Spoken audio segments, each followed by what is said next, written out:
बिस्मिल्लाहिर्रहमानिर्रहीम, अस्सलाम वालेकुम, नमस्कार, Sat Sri Akal and good evening. This is Kaisar Bari from बारी लॉ एसोसिएट्स। दोस्तों कैसे हैं आप? आई डू होप आप सब अच्छे होंगे जी। यस्टरडे इसी टाइम इवनिंग टाइम मैंने एक वीडियो अपलोड की थी।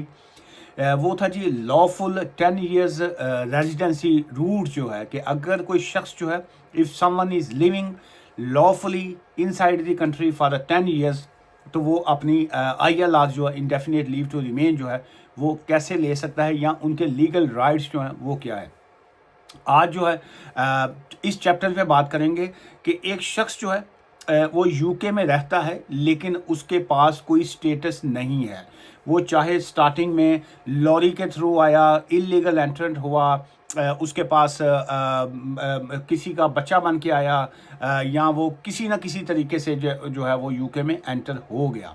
चाहे वो एजेंट के थ्रू आया या वो बोर्ड्स में बैठ के आया या किसी भी तरीके से जब पहुंच गया, चाहे या वो लीगल तरीके से एंटर हुआ या वो स्टूडेंट वीज़ा पे आया या वर्क वीज़ा पे आ गया, किसी भी वीज़ा पे जब वो एंटर हुआ लेकिन उसके बाद उसको उनके पास जो है कोई वीज़ा स्टेटस नहीं बचा। वो टेक्निकली तौर पे, लीगली तौर पे, इलीगली तौर पे किसी ना किसी तरीके से वो साहब जो थे या ओवरस्टे हो गए या वो इलीगल थे और इलीगल ही रहे। तो क्या ऐसी सिचुएशन में भी उस शख्स का एक लीगल राइट है कि वो यूके में लीगल तरीके से रह सके? The answer is yes. अब वो जो आंसर यस है उस पर आज हम बात करेंगे कि वो कौन सा ऐसा रूट है। सो वो रूट है जी 20 ईयर्स, 20 साल का जो है लॉन्ग रेजिडेंसी रूट जो है। सो ये चैप्टर जो है ये बड़ा टफ है और ये इतना स्ट्रेट फॉरवर्ड है नहीं जितना अक्सर लोग ये समझते हैं कि जी कि मुझे यूके में 20 ईयर्स हो गए हैं रहते हुए और मैं जो है वो अब मुझे डायरेक्ट शायद ILR मिल जाएगा। बहुत से लोग आज भी ये समझते हैं कि उनको ILR मिल जाएगा। मैं कोशिश करूंगा इस 10-12 मिनट के व्लॉग में जो है इस 20 ईयर्स लॉन्ग रेजिडेंसी रूट के ऊपर बात करूं। चाहूं तो मैं ये 5-7 मिनट में भी मोटी मोटी बातें करके ख़त्म कर सकता हूं, लेकिन मैं यहाँ पे अवेयरनेस देने के लिए होता हूँ। सो यहाँ पे मेरा मकसद ये होता है आपको लॉ की नॉलेज देना, लॉ इसको नॉलेज शेयरिंग आप कह सकते हैं। सो इस वजह से मैं बहुत सी चीज़ें उसमें बैकग्राउंड से स्टार्ट करने की कोशिश करता होता हूँ ताकि आपको बैकग्राउंड जो है वो इसका भी मैं बता सकूँ। सो चलिए अब हम बात करते हैं जी the long residence and a private life provision जो है। ये टेक्निकली तौर पे ये जो रूल है जी, इमिग्रेशन रूल है, ये बाकायदा रूल है। ये कोई स्वाबदीद नहीं है गवर्नमेंट की जी के वो कहें कि जी के आप को हम ऐसे ही जो है वो वीज़ा ग्रांट कर रहे हैं। नहीं, अगर आपका 20 साल आपने 20 ईयर्स मुकम्मल कर लिए हैं, चाहे लीगल थे, इलीगल थे, ओवरस्टे थे, इलीगल एंट्रेंट थे, वट एवर जो भी कंडीशन थी, लेकिन आपने 20 साल यहाँ पे मुकम्मल कर लिए। ये मैं ये समझता हूँ ये पता नहीं एक तरह का एक रिवार्ड वो देते हैं कि यार तू साढ़े तो छुप के डर के या जिमें भी हैं तू यूके के अंदर 20 साल काट लेने, तेरा हौसला है। सो मैं ये समझता हूँ शायद ये एक हौसले की वो कीमत अदा करते हैं कि तुमने 20 साल जो है हमसे जंग लड़ी, लीगल तरीके से बैठ के या इलीगल तरीके से बैठ के या छुप के या जैसे भी तुमने गुजारे। भाई तुम्हारी हिम्मत है, तुमने 20 साल गुजार लिए। अब यहाँ पे तुमने 20 साल तो गुजार लिए हैं, अब तो तुम्हारा हक बनता है कि मेडल तुम्हें दे दिया जाए। और वो मेडल क्या है? वो वीज़े की शक्ल में है। सो ये रूल है जी 276A जो है अपेंडिक्स प्राइवेट लाइफ जो है ये उसके ऊपर आता है। सो इसमें इसकी जो आज के चैप्टर में हम बात करेंगे वो बात करेंगे लॉन्ग रेजिडेंस जो है, गाइडेंस जो है उसके ऊपर, प्राइवेट लाइफ जो है उसके ऊपर। और इसमें जब भी आप इस तरह की एप्लीकेशन की सिचुएशन आती है जहाँ पे आपने family life as a partner और पेरेंट वो एक दूसरी तरफ आ जाती है ऑन एक्सेप्शनल ग्राउंड के ऊपर। अगर किसी की ऐसी सिचुएशन हो so then that's a different scenario. Let's say अगर एक इलीगल शख्स था या ओवरस्टेज था या जो भी, अब उसने अपनी प्राइवेट लाइफ को एस्टेब्लिश कर लिया है, उसका पार्टनर जो है वो ब्रिटिश है या वो यूरोपियन है या उनके पार्टनर के पास जो है यहाँ का वीज़ा है या किसी भी तरह का वीज़ा है और आपके एक्सेप्शनल सर्कमस्टांसिस हैं, आपके बच्चे जो हैं वो यहाँ पे हो चुके हुए हैं। बच्चे अगर 7 ईयर चाइल्ड रूट पे जा रहे हैं वो एक डिफरेंट रूट जो है वहाँ पे उसकी शेप जो है वो चेंज हो जाती है, वो और तरफ निकल आता है। बहुत से ऐसे कपल हैं जो सिंगल हैं जिनके बच्चे नहीं हैं, लेकिन वो अगर उनके भी एक्सेप्शनल सर्कमस्टांसिस हैं सो स्टिल जो है ये लाजमी नहीं है कि वो आपको 20 साल के रूट पे ही डालें। मुमकिन है कि वहाँ पे आपकी सिचुएशन डिफरेंट हो। एक सिंगल शख्स है या उसके इस तरह के कोई मामला हैं, चाहे उसके फैमिली मेंबर्स भी यूके में हैं, लेकिन टेक्निकली तौर पे वो सिंगल कंसिडर होता है। लेकिन अगर इस तरह की सिचुएशन हो, तो अगर हम 20 साल का रूट जो है उसको काउंट करते हैं, तो इसका बैकग्राउंड ये था जी, 9 जुलाई 2012 को जो था रूल्स में चेंजेस की गई। अगर हम 9 जुलाई 2012 से पहले की अगर हम बात करते हैं, तो टेक्निकली तौर पे उस ज़माने में ये वाला रूट जो होता था, ये 10 साल का होता था। अगर कोई शख्स जो है वो यूके में रहते हुए अगर उसको 10 ईयर्स हो गए हैं, लीगल है, इलीगल है, जो भी उसके सर्कमस्टांसिस थे, उसको जो था वो 10 साल की बेस के ऊपर उसको ILR बल्कि दे दिया जाता था उस ज़माने में। सो उसको उन्होंने फिर बढ़ा के उसका टाइम फ्रेम जो था उन्होंने 14 ईयर्स कर दिया। उन्होंने कहा 10 साल थे जेडे ने वो ऐसा करके अख चपकोते 10 साल पूरे हो जाते हैं। सो उन्होंने क्या किया कि 14 ईयर्स का टाइम कर देते हैं। लोग डर जाएंगे, सहम जाएंगे, यार 14 ईयर्स के बाद हमें जो है कोई वीज़ा ग्रांट होगा। लेकिन उस ज़माने में भी 9 जुलाई 2012 से पहले की अगर हम बात करते हैं, तो उस ज़माने में जब आप 14 ईयर्स जो है आप कंटिन्यूस अपनी रेजिडेंस यूके में कर लेते थे, वेदर इज़ अ लॉफुल या अनलॉफुल और या कम्बिनेशन ऑफ बोथ की अगर हम बात करें, टेक्निकली तौर पे क्या है, लॉफुल या अनलॉफुल या दोनों का कंबाइन, जैसे भी है आपने 14 ईयर्स गुजार लिए, 14 ईयर्स के बाद वो आपको ILR जो था वो डायरेक्टली दे देते थे। सो द 14 ईयर्स जो था उसको उन्होंने इस रूट को जो था अल्टीमेट उन्होंने क्लोज कर दिया, क्योंकि बहुत से लोग जो थे वो 14 ईयर्स की बेस के ऊपर डायरेक्टली जो था उनको ILR मिलना शुरू हो गया था। और ऑब्वियसली जब ILR मिल गया, तो ILR के बाद जो बच्चे पैदा होते थे वो तो खैर अब भी वही रूल है कि वो बच्चे जो हैं वो डायरेक्ट ब्रिटिश सिटीज़न जो हैं वो बन जाते हैं, नेशनलिटी उनको मिल जाती है। अच्छा, फिर ये जो 14 ईयर्स वाला रूट और ये सारे के सारे जो पिछले रूट थे, उन्होंने उसको क्लोज करते हुए जो था, अब हम आते हैं असल चैप्टर की तरफ। इस वाले पॉइंट को गौर से सुनिएगा, समझिएगा, क्योंकि बहुत से लोग आज ये समझते हैं कि हम 20 ईयर्स हमारे मुकम्मल हो गए, हम 20 साल के बेस के ऊपर जब हम डालेंगे एप्लीकेशन तो हमें ILR मिल जाएगा, इंडेफिनिट लीव टू रिमेन जो है डायरेक्टली मिल जाएगा। एब्सोल्युटली नॉट, आपको ILR नहीं मिलेगा। आपने जब 20 साल मुकम्मल कर लिए हैं, अब आपने एक तो 20 ईयर्स की जो है आपने एविडेंस जो है वो बड़ा एक टफ पॉइंट है वो जो आपने दिखाना होता है, ईच ईयर का आपने दिखाना होता है। ऐसा नहीं आप कहें कि 2025 जा रहा है, आप 2005 में लेट्स से अगर आप कहते हैं कि जी हम यूके में एंटर हुए, अब आप कहें 2005 का ये मेरे पास पासपोर्ट की वैलिड एंट्री है और उसके बाद मेरे पास 3 साल तक तो मैं इलीगल था, मेरे पास कोई एविडेंस ही नहीं है, 2008 का मेरे पास ये एक चीज़ आ गई, 2012 में मैंने मेडिकल अपना रजिस्टर कर लिया, 2018 में मुझे जो था वो फलां पुलिस ने पकड़ लिया, 2 दिन लॉकअप में काटे, मेरे पास सब यही एविडेंस है। That's not sufficient evidence, so that's called a insufficient evidence. So are you eligible to apply for indefinite leave to remain on the basis of your insufficient document? Absolutely not. आप अपना time waste करेंगे, आप government या home office का क्या time waste करना, उनकी तो ड्यूटी है, लेकिन आपकी एप्लीकेशन के ऊपर मे बी वो साल हर साल लगाएं, 2 साल के लिए आप फिर होल्ड पे पड़ जाएं।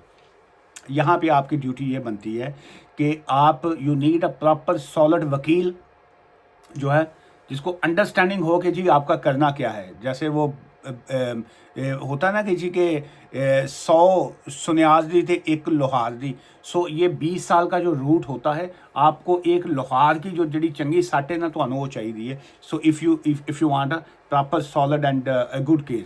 सो अब हम आते हैं जी इस पॉइंट की तरफ कि क्या अब आपको मिलेगा ILR? Absolutely not.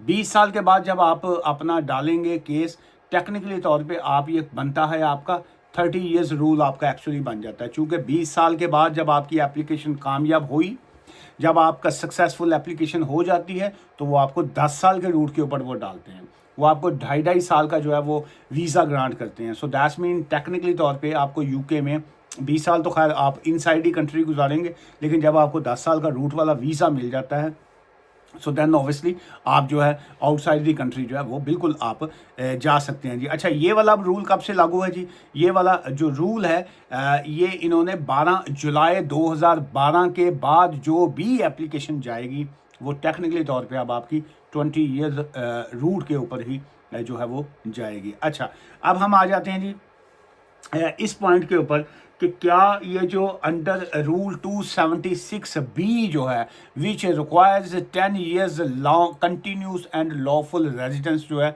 क्या वो इसमें फॉल करेगी? वो बिल्कुल नहीं करेगी। उसकी वजह यह है कि वो जो 276B जिसका मैंने यस्टरडे की वीडियो में जिक्र किया था, वो आपका lawful residence 10 years visa route आता है। ये वाला जो आज का हम बात कर रहे हैं, ये 20 ईयर्स रूट जो है आपका लॉफुल है, अनलॉफुल है, जैसे भी है, लॉरी में बैठ के आए, टांगे पे बैठ के आए, पैदल आए, सुरंग के नीचे से आए, उतनी हवा था नहीं आए, पानी से आए, जैसे भी आप आए, उसमें आपने 20 साल का आपने रिकॉर्ड देना है। सो 20 साल का रिकॉर्ड कुड भी आपकी एंट्री, आपका मेडिकल रिकॉर्ड हो सकता है, आपका जीपी का हो सकता है, अगर आपको कहीं पे डिटेंशन हुई, कहीं पे पुलिस ने पकड़ा, आपका वो हो सकता है, आप किसी अपनी महबूबा के साथ जो है किसी जगह पे खाने पे गए, वो आपका रिकॉर्ड हो सकता है, आपने किसी जगह पे होटल में स्टे किया, आपका वो रिकॉर्ड हो सकता है, आपके बिल्स जो हैं वो आपके रिकॉर्ड हो सकते हैं। बहुत से केसेस में जो है आप का जो है वो डिफरेंट जगह की जो पिक्चर्स होती हैं। सो मैं इसकी एक एग्जांपल ऐसे दूंगा, एक 2000 आई थिंक 2001 में या 2 में जो था, लंदन में ट्रफालगर स्क्वायर जो था, ट्रफालगर स्क्वायर का जो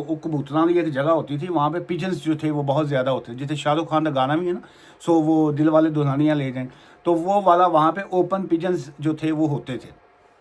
अब अगर कोई शख्स जो है वो अगर आज वहाँ की फ़ोटो खींच के वहाँ के उसके आगे खड़ा होकर कहे जी ये मेरी 20 साल पुरानी फ़ोटो है या कुछ और है, कोई उसको नहीं मानेगा। क्यों? उसकी वजह क्या है कि वो वाली जगह जो थी वो डिमोलिश कर दी गई, वहाँ पे उसको शॉर्ट कर दिया गया, पिजन्स को उस साइड पे कम कर दिया गया, चूँकि कबूतर जड़े सन वो पिजन्स वो बिल्डिंग्स को गंदा करते थे। सो ये जहाँ पे केस वर्कर जब आपकी एप्लीकेशन जाती है वो उसको बड़ा डीपली देखते हैं, वो उसको मैं एग्जांपल एक और मैं दूंगा।